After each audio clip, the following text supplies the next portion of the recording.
This is what training smarter actually looks like. Everyone's always wondering how to get strong, how to get that new PR. They're not following a program. They're not following basic principles of lifting, and they're just stalling out in the gym. When you first start going to the gym, you hit so many PRs every single time. You can do whatever, and you'll hit a PR. And those PRs start to stall out because you gotta start training smarter at a certain point.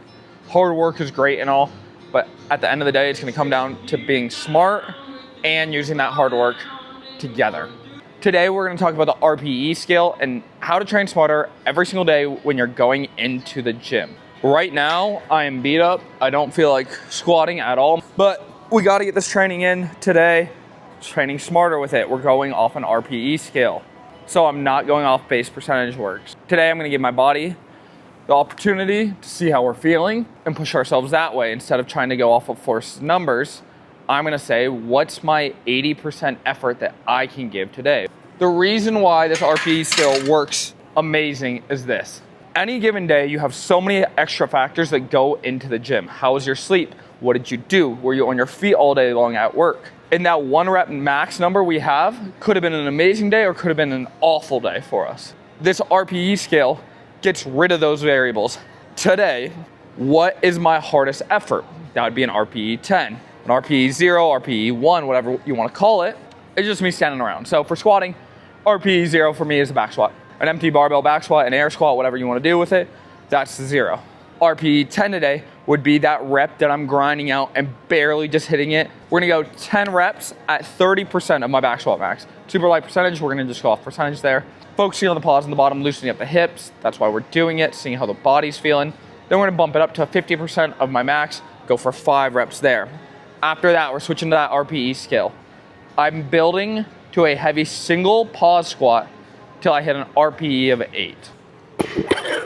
All we're doing, just controlling it, seeing how the body's moving, shooting those hips back, sitting between the feet, driving up. 5-week program. Weeks 1 through 3 is I'm doing 1 rep pause at RPE 8. Then next week I'll go for a 2 rep pause at RPE 8. And then week 3 will be a 3 rep pause, deload week, back into the max. So short 5-week program. That goal is keep the RPE 8, but I'm squatting 3 times a week with it. Monday, I hit my first RPE 8. Wednesday, I try to beat that by 5 to 10 pounds. And then Friday, I try to beat that one for, again, 5 to 10 pounds. Again, it's going off feeling. So if I don't have it today, I don't necessarily need to beat my Monday or Wednesday. I don't need to force that. I'm giving the effort my body can give on the day basis, knowing that there's where my intensity comes from, not some magical PR number. All right, we jumped up. We're at 50% now from 30%. Here's where this programming is interesting. The way it's gonna build volume is now I'm only gonna add 10 pounds at a time. But that's how I'm gonna build my volume through these singles. Yes, I can make a bigger jump than that, but I'm not necessarily building that volume into it. So I'll have about 6 jumps here to hit my total weight instead of maybe doing 2 to 3 sets to hit whatever my RPE 8 is. That's the kind of beauty with this system. It's building that volume nice and easy. That being said, week 1 is the easiest one of this program, even though it's the singles. But like those triple pause squats, that's when this one starts getting rough. RPE, rate of perceived exhaustion, effort, whatever you want to call it.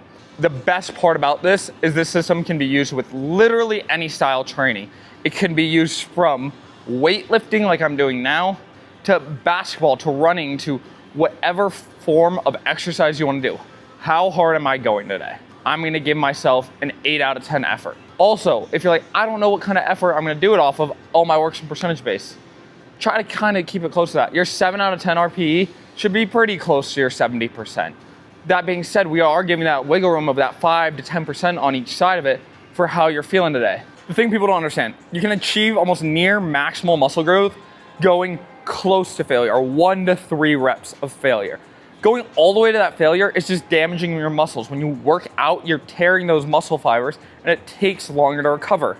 We want to tear them slightly. Think about this. If your muscles are all connected and you tear a few of them, it's easier for them to grow back than if you shredded the whole muscle completely. That's what a torn muscle is. That takes so much longer to heal than just working out and slightly tearing those muscles and allowing them to grow back together. In the long run, failure builds fatigue, not capacity.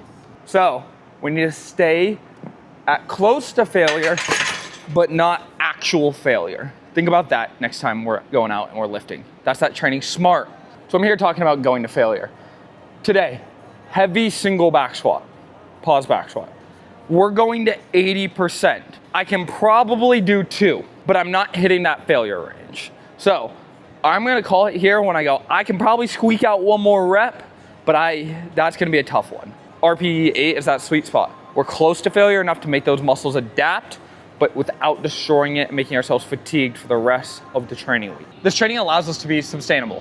It allows us to get into the gym almost every single day and keep training. That's why training smart's important. Growth takes time. Growth takes reps. Like we've talked about with capacity.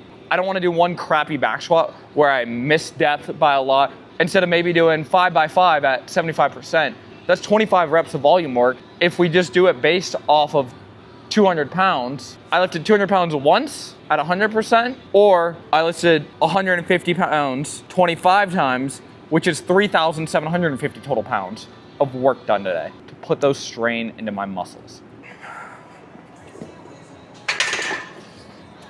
I can go up in weight, probably hit it, but is it worth it? No. That's my RPE 8 today. I feel the strain on the muscles.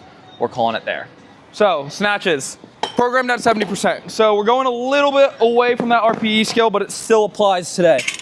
If I feel like it's harder than a 7 out of 10, I'm calling it. That's all I need to do. Drop the weight down a little bit. This is why training smart with Olympic lifting matters so much. I don't give a shit if you hit the ugliest 95% in the world just to say you hit your 95% today. We're training bad reps, and that makes us have horrible technique. I am guilty of this. For 3 years in CrossFit, I trained bad reps all the time, and now I have to sit here and try to fix that. You gotta earn your lifts in Olympic lifting. If you're not earning them, you're just gonna train bad movement mechanics and bad technique, especially with the snatches.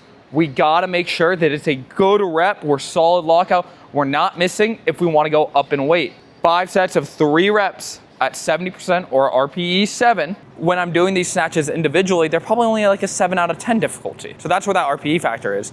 The whole 3 reps isn't a 7 out of 10. Each rep should feel like a 7 out of 10. But when you put all 3 together, it's probably closer to that 8.5 RPE scale. Good reps, I can go up in weight. I honestly love the concept of earning your weight. You don't get to just throw the weight on because you feel like it. The weight at the end of the day doesn't give a shit how you feel. It's about you deciding, I earn the right to lift this weight. All right, 5x3, all singles. Let's see how it's going. Training smarter is literally this simple. I just watched that set back. I'm not hitting the depth I want to hit, and I know that's what I've been struggling with. If I didn't watch that video back, I said, lifts feel good, keep it that way. But now I know that I need to push my hips back, maybe have my feet jump a little bit wider so that I'm hitting that better depth when I'm going for it. Instead of just training mindlessly, kind of have that cue in my mind. That's why recording your sets is so important. You need to be able to give yourself instant feedback if you don't have a coach right there. Record your sets, pick out one little thing to look for. Better. The reason most people are breaking is because they don't know how to train without redlining. RPE strength training teaches you where your level of failure is to get close to that, but only exceed that if you actually want to. Instead of just going, I have no clue what I'm doing, my brain is turned off, and I'm probably gonna get injured, or I'm probably gonna train too hard today where I can't train tomorrow. Training is a year-round thing that we block into an hour or 2 hours a day. It's about consistency over a year, not consistency over 20 minutes of a squatting session once a week. If you squat once a week, you have 52 sessions of squatting. That's not a lot. Now imagine you went so hard the day before that you can't hit their squatting session, that's 51. Now here's the crazy thing. You have a 10-week cycle and you got squats in it once a week, you got rowing in it once a week, and you go so hard that you have to skip that session. You just did 10% less squats than your competitor that just did all those reps. That's how you need to think about it. Final thing we got today is gonna be 5 sets of 2 cleans and 1 jerk. Again, 70%, 7 out of 10 RPE. So training smarter, it's not easier. The biggest thing I notice with a lot of our members is that we'll be doing a toes to bar workout, and they'll have high volume toes to bar and their hands will get super hot and it'll start burning and they're gonna hang on to get 2 extra toes to bar reps You're gonna put a big hole in their hand, and now they're not gonna be able to hold a barbell for 3 days because their hand hurts so much to even shower. That's not training smart. You're not gonna be able to hold on to things for a week after that, but yeah, your effort was 1,000% that day. I'm not applauding that hard work right there. If I would be applauding that, that's applauding stupidity. It's knowing when to back off is what smart training is. It's not lazy, it's effective.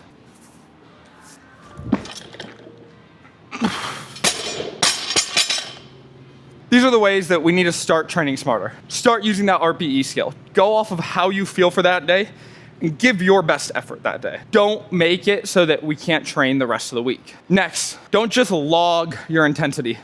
Log your volume. See how many presses we're doing. See how many squats we're doing in the week, and log everything. Log however many cleans you did for that day. Use apps. For me, it's a CrossFit app, Beyond the Whiteboard. It tells you how many reps you did in that entire workout. It tells you your lifetime poundage that you've done, your lifetime reps. It allows me to know that it's like, wow, in the past 4 years, I've done 4,000 muscle ups trying to get good at them. Next, drop the ego. The ego is our worst enemy in the gym. We're all in here for ourselves, not for other people. Doesn't matter how much weight you have on that bar, as long as it makes you happy. So keep that in mind. Finally, you have to prioritize recovery. But the biggest thing with that also is you need to eat. Carbs and protein are king. Without a doubt, I'm gonna preach this till the day I die. You need protein. Everybody doesn't need enough protein. And most of us don't eat enough good carbs to allow our body to refuel and go. I'll try to be coming out with episodes kind of similar to this stuff. If you haven't watched the last video of building work capacity, go ahead, go check that out. Episodes hopefully will be coming out about once a week. Something similar. All my content is geared towards helping people get new into the gym. If you liked it, please leave a like and subscribe. Thank you. Have a great day.